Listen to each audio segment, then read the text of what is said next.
So, what we want to talk about today? Sure.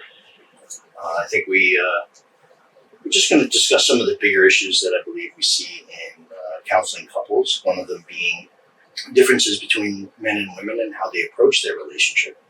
And also, you had said you wanted to discuss the maximizer and the minimizer, right, which can sometimes we may think in our minds that a woman is going to act a certain way, which I understand could be looked upon as prejudice, but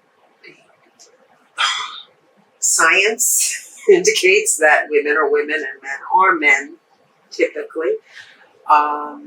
There are also so many atypical situations. So we're going to be dealing with the gender of male and female.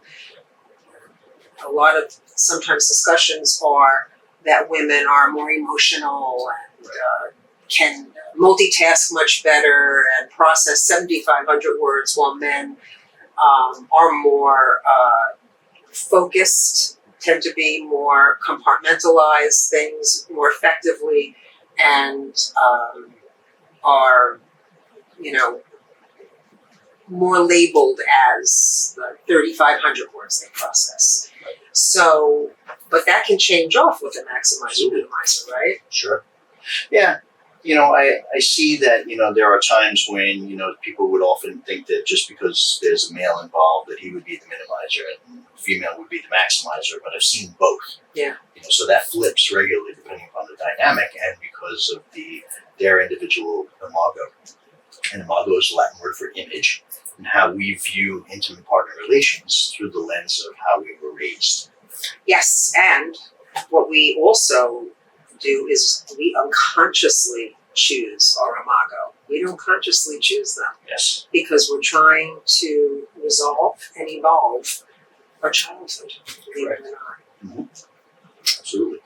So, and it's interesting because I see different things across the strata, meaning age. So right now, Gen Z has come of age, they're, early adulthood, and we see, millennials.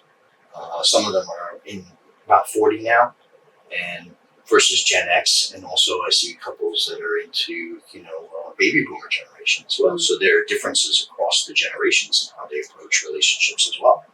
So traditional roles, even non-traditional, you see that even in baby boomers, for sure. Is it been your experience? Because in my experience, what I have found is quite often couples that have been married for more years are a lot more intensified in terms of trying to create a shift in the relationship because they've spent so many years in the role that they're in that it is difficult a lot of times for them to break out of it. Whereas with some Gen Xers and millennials, as so-called, that many more times they're more amenable to the shift and the change because there's less years together. So they don't want to, they always say they don't want to repeat the marriages that their parents had. Right. I don't know if that's your experience. I see that too. It's something I label with them. I call it, embedding in trench warfare. Oh, I love it. Yes. From the First World War. Yeah. They just kind of dig in. Yeah.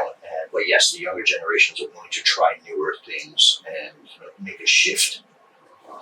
For the most part. Yeah, for the most part. There's always the outliers. Absolutely. Right. There's always the outliers. You have an interesting couple dynamic where there's two alphas, an alpha female and an alpha male, for example. They both have very hard line, definitive views on what their married life should be. And that's when they clash, when they don't really communicate, and nor are they willing to both, have a give and take, or a tag team for that matter. Yeah, I agree with that.